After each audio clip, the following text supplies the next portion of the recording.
What's going on, YouTube, man? It's your boy Smooth back with another video, man. I appreciate y'all who checked up on me while I've been gone, you know, asking me questions and wondering where I've been at, why I haven't been dropping no videos. Well, your boy was going through some things, man. Introducing Jalen Silly, the smoothest content creator alive.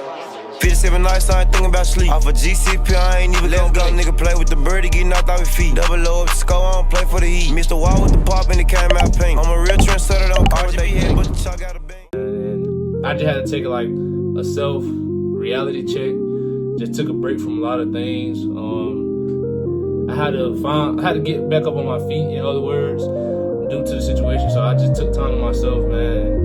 Your boy's back, your boy's better, and I will be dropping more bangers, more videos. So as y'all know, I'm in the military, and you know, in the military, there's a lot of ups and downs, and this is one of my downs that I can forever speak on moving forward. This story time is a little personal. Everything I say in this video, I'm not gonna give too much detail because certain things are personal, like I said. I'm not here to bash nobody, I'm not here to criticize nobody because of their actions. I'm generally here to tell my story and hopefully reach out to those who may be going through it. I don't wish this situation on nobody. Not my worst enemy, not the worst person I don't like, you know. It's rough, but at the end of the day, like I said in the beginning of the video, it's always light. So that being said, let's get into it. So boom, I got here May 2nd, 2023. So I made a year being at my first base. As y'all know, I'm in the military, of course. So this girl throughout the story time, her name gonna be Tina. We're gonna say her name Tina. Alright.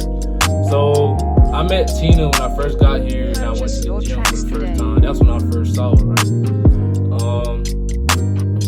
We didn't really talk much, we didn't really say words to each other. We just looked at each other most of the time and, you know, just kept it pushing. She was doing her job, I went there to live for play ball. As we further down the line, I end up going on an app. Now, before y'all come for me, I was just trying to meet new people in the area. So one of my boys put me onto this app called BLK. So BLK, I met her through there, but I didn't like, you know, I wasn't really into it. I was just more going looking for the Instagram. So I seen her on Instagram, I followed her, she followed me back. Boom. Come to find out, me and her at the same base, but I didn't know that was the same girl that was at the gym, right? So one day we just started talking, texting. Yeah, texting. And then eventually we hung out for the first time, you know. It was me, my boy, and her friend. We went out for the first time, and then that same week we hung out multiple times, you know. We went and got food together, went just sat in the car, you know, just getting to meet each other and stuff. So eventually me and Tina, you know, we did the do, you know what I'm saying? We did the do for the first time, and you know, throughout the whole situation I seen red flags. Get him out of here, God! Now knowing what I know, if I can go back in time, I would move a little bit differently. But let's just say I got attached to Tina, right? So I got attached to Tina, then a situation happened where we stopped talking. I was hurt by it because, like, you know, we built a bond with each other, you know what I'm saying? And just for her to just like go ghost on me, it was kind of like messed up, right? Eventually me and Tina started back talking.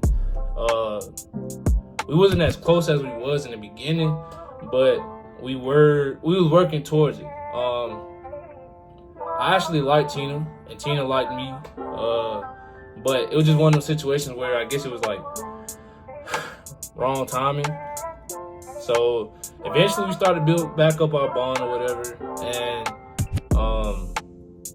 I started seeing a lot more red flags from Tina. But basically, if you know what I'm talking about, for those who do know who's watching this video, she was out there. What I mean by out there, I mean like out there. Partying, you know, drinking and stuff like that. And you know me, I'm not the partying type. I'm not the type to drink. I do not partake in such activities at all. Like big crowds, none of that. So I wasn't really into all that stuff. So eventually I came to a conclusion where I wanted to completely cut Tina off because it's like the lifestyle she was living wasn't for me. So it's not she was a bad person, it's just at the time being I just didn't see myself fit for her because we were two different people. Eventually, you know, we did the do again, And then, like I said, I ended up cutting her off. So when I cut her off, a week later she came back. She was like, hey. So I ended up texting her back or whatever. And come to find out, she was pregnant. She told me she was pregnant. And, you know, as a dude, you know, especially a dude who, you know what I'm saying, know how they move and they move smart. I don't understand why you even did this to yourself. This made you look so fucking stupid. This shit made you look so stupid. I was confused at first. So, you know me, I had a lot of questions. I was asking, like, so many questions. Like, I ain't talked to you in a week. And you calling me, telling me that you're pregnant. Oh, no, you ain't. It's kind of weird, because like I said, I know how I move. A lot of going back and forth, because I had a lot of questions. She was getting frustrated, because the questions that I had, she was also trying to figure out and stuff like that as well. So, that being said, fast forward to the next day, I went to her room, and we talked, you know, because she said she knew I was a dad. So, you know, me in the back of my head, I'm like, boy, ain't no way, boy. Boy, ain't no way, boy. Ain't no way in hell I'm the dad. You know what I'm saying? I know how I move. I know how I move smart. So in my head, I'm like, ain't no way I'm the dad, right? So I'm like, all right. So I'm sitting there talking to her. She wrote down a whole list of things like pros and cons of her keeping the kid. Me being a Christian, the family I've been brought up from, and just believing in God, I don't believe in abortions. So I said, look, I don't believe in abortions, so I'm not going to tell you to get an abortion. But if you feel like that's what you believe in, and that's what you feel like you need to do, I'm going to support you 100% of the way. Sensational. So, you know, we still talked about it. Then we talked about the pros and the cons of keeping the kid. This situation both caught us off guard. So boom, around this time, Tina was in the process of getting out the military. As you know, you can get out the military for different reasons. For this reason, she chose to get out because she was pregnant. She ended up getting out the military early, due to her being pregnant. Which to all females, if you feel like if you having a kid and you're in a situation where either a job, a person, or whoever it may be, or whatever it may be, is causing you stress to you and your child, leave that. Like, leave it automatically, because you need what's best for you and your child. If you ain't good, your child ain't good. But anyways, I was happy for that. You know, I was supportive. Even though I knew I wasn't the dad, or like I had doubt I was the dad, I stepped up to the plate. You feel me? I stepped up to the plate. There was a lot of ups and downs through our relationship. I was there, man. I was there from day one. I feel like throughout the whole 9 months I was there, I got treated like shit. Excuse my language, but that's just honest to God truth. But I wasn't perfect neither. You know, I wasn't perfect. I had my cons as well. As we progressed after finding out about the kid, you know, we tried to build something. And, you know, I don't really believe in zodiac signs, but she's a Scorpio and I'm a Leo. And I don't really believe in it, but throughout our relationship and throughout our, you know, time being with each other, it kind of was true. I'm not gonna lie. It said our compatibility was 2%. And honestly, we never saw eye to eye most of the time. We always bumped heads. She was a strong, independent female. And I love a strong, independent female, but sometimes you just gotta know how to turn it down a notch. You know what I'm saying? Especially if you got a man that's trying to be a man for you and, you know, doing everything right, giving you what you need, giving what you want. So, but she was more of an alpha. And, you know, two alphas together don't always work out. And that's, we were both smart. She had a head on her shoulders, despite, you know, her being out there. I felt like God sent me in her life to kind of get her out of that hole that she was in. And I feel like I did my job. I feel like I said, I stepped up to the plate and I took everything in, whether it sucked or not, and I just took it for what it is and just kept it pushing. But we always had that close bond, like a bond, like we was together, but we wasn't together, but we was together, but we wasn't together. But we was loyal to each other. Like, but having a title on it kind of like made everything go downhill. So we just said, you know, we're just gonna go with the flow, see what time takes us, where God leads us to, whatever. So we had a close bond. We was like this. Tina got out the military and moved into an apartment. She ended up moving into an apartment complex not too far from base. And, you know, I helped her apartment shop, things like that. Like I said, I was there for her. You know, everything she wanted to do, I was down. You know, I was the main man there for her. And throughout the process, you know, I had my doubts still, like, and it was kind of sad, man, because it's like I would always come to her and bring up somewhat her past and ask her questions, because it's like I just needed the reassurance. You know, I was only messing with her, but it wasn't the same for her. She was messing with, you know, other people as well. I didn't know that. That's why I ended up cutting her off. Like I said, me and her 2 different people. I believe if I mess with you, I mess with you, and only for this reason and this reason only. Like I said, we went apartment shopping. She got her apartment, helped her move in, and I want to say I basically moved in too. Yeah, I basically moved in too. But I got kicked out like twice, bro. I was some stupid junk, bro. I got kicked out twice. But you know, I got my dorm, as y'all can see. But it was over some dumb stuff, you know, just people just needing their space and stuff, which is understandable. I went to my first OGBYN appointment with her. I went to different appointments. Throughout night, she would get sick. I would go with her to the hospital and sit there with her throughout night, even if I had to work the next day or next morning, whatever it may be. Like I said, we did everything together. So, fast forwarding to like the last month. Here's where things get spicy at. Here's where things take a turn. I went home in March of this year. I went home in March to see my family and stuff like that, because I haven't seen them in a year. So when I went home, me and her wasn't really on talking terms. Like I said, we had our ups and downs, and you know, the relationship we had. Times that we wouldn't talk to each other for days. But you know, before I left on the plane, I said, hey, because it's like I left around the time where she was like 3 weeks. She had 3 weeks left.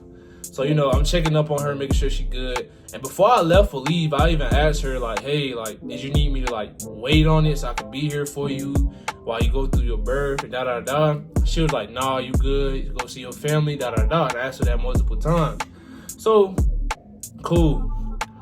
I left to go home or whatever. Like I said, me and her wasn't really on talking terms. While I'm home, you know, I was also upset with her at the time, and I didn't really want to talk to her. But me being the bigger person, I ended up texting her throughout the time I was home, and you know, she ended up going home in February for her baby shower, because that's where all her family and stuff at, family, friends, stuff like that. She went home for her baby shower. A lot of things we agreed on together, as far as like me being there or not being there, because you know, of the situation of I don't know, and I don't want to be there, and then it turns out that it's not mine, and then it's like, damn. But I did go to the gender reveal. I did go to the most appointments that she allowed me to go to. Yeah, so I went home.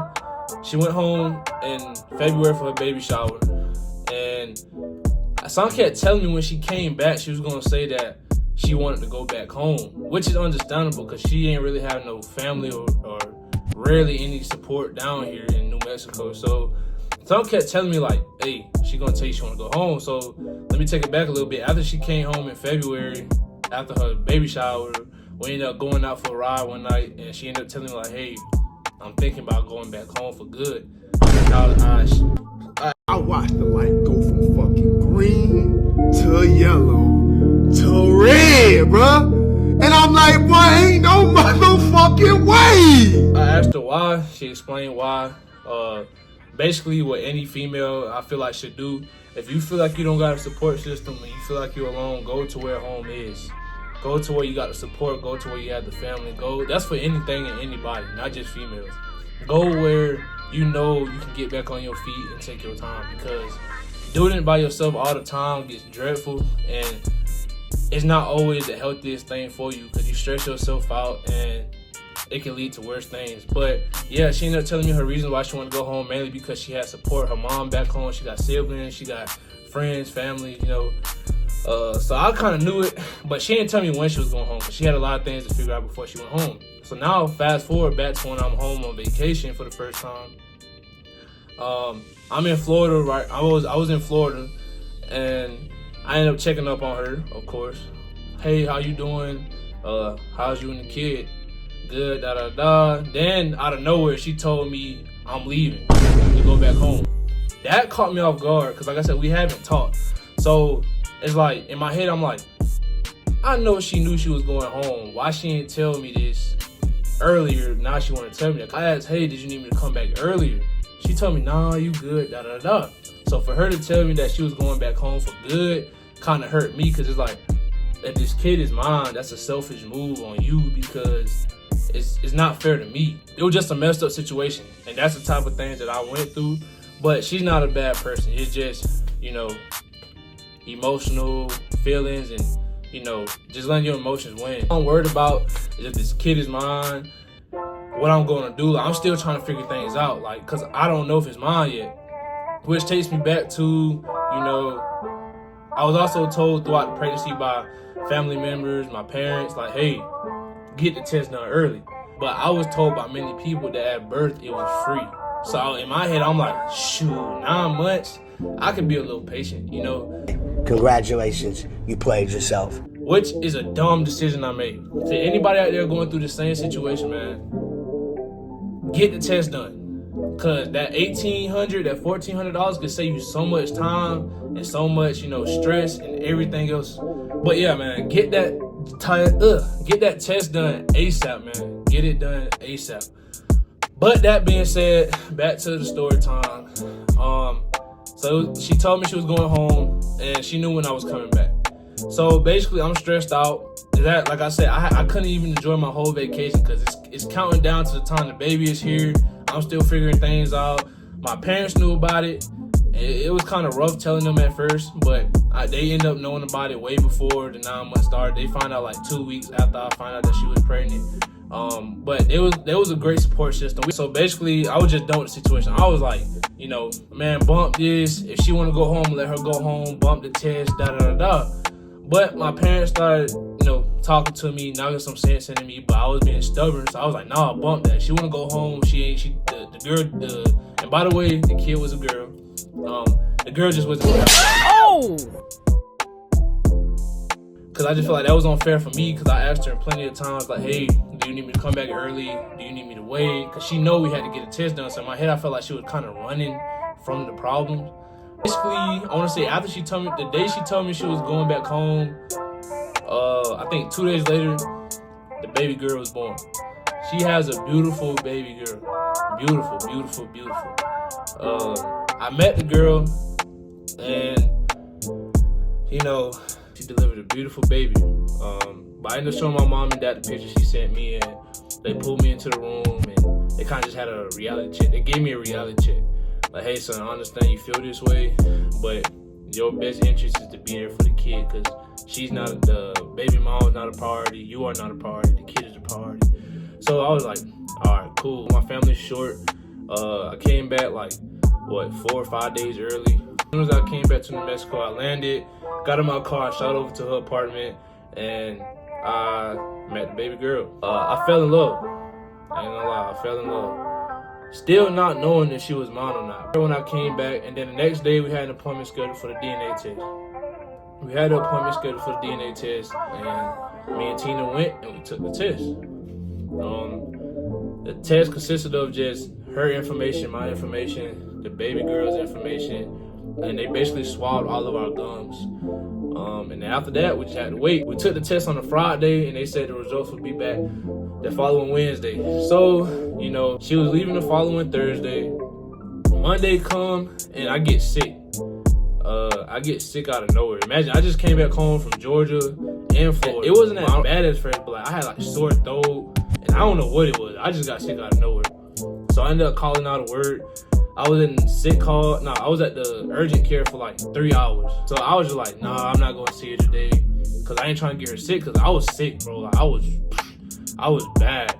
But, you know, I kept asking God, like, why did I get sick the week they're about to leave? Also, it's the week that we're supposed to find out the results. So fast forwarding, Wednesday come, and we waiting on the results. Family blowing up my phone. I'm texting her. We all waiting on the results. So, as we waiting on the results, I'm texting her because she said she called the lady at the place, and Tina was like, the lady said that if she don't get the results today, we'll get it later today, or if not today, tomorrow. So I was like, okay, cool. So then again, another day go by, I don't see the baby girl. So I ended up going with her to get food, because since I was on quarters, which is basically in the military, in the Air Force at least, you sick, you get put on what they call quarters, which means you have to stay in your dorm. So she had my car, so she ended up coming on base to pick me up. I was hungry, so I went to go get food with her. I also ended up dropping her off, and then I came back to my dorm. That was the last day I saw her. A lot of emotions was there. That was the last time we hugged. Like I said, because we had a strong bond. I wanted to see the baby girl, but something in my heart, my spirit was telling me like, nah, leave it alone. So I was like, all right. Plus, like I said, I was still sick. Boom, I'm chilling. I'm on my phone. Next thing you know, I get an email from the place. So like, I'm excited, but then I'm scared. So I click on it. And I seen it was broken up in 3 columns. It was the Tina's name, the baby girl's name, and then my name. And under each column, it had numbers. So I read Tina's number and I read the baby's numbers, and they added up. So I'm like, okay. I read the baby's numbers, then I read my numbers. None of them added up. And I was confused because I was like, am I tripping? Like, what does this even mean? So I started reading the paper some more. The little email some more, all the way down to the bottom.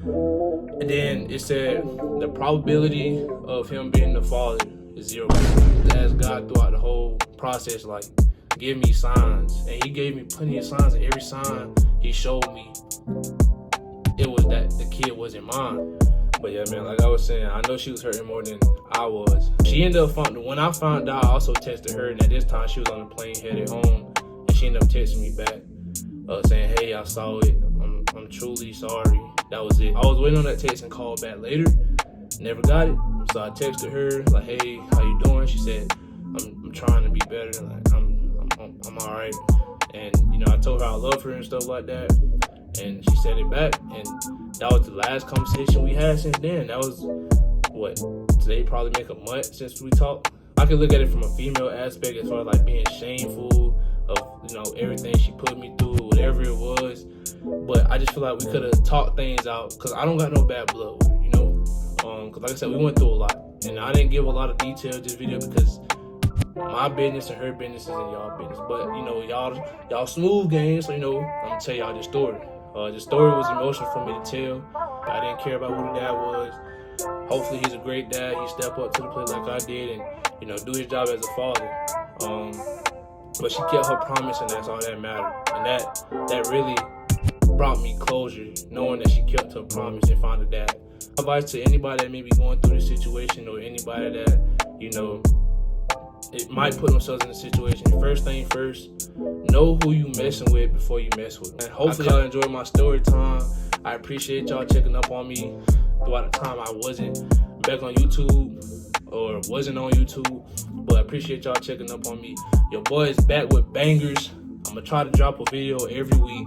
But if I can't, I'm going to try to drop a video every 2 weeks. But that being said, I appreciate y'all for tuning in. Hopefully y'all, felt my story, and hopefully I helped somebody out there that may be watching this, may be going through the same thing or a similar situation, or just need advice on something. But I appreciate y'all tuning in, man. Until next time, peace. Introducing Jalen Silly, the smoothest content creator alive. 57 nights, I ain't thinking about sleep. Off a GCP, I ain't even let go. Nigga play with the birdie, get knocked out with feet. Double O up the score, I don't play for the heat. Mr. Wall with the pop and it came out pink. I'm a real trendsetter, don't call it. But the chalk got a bang.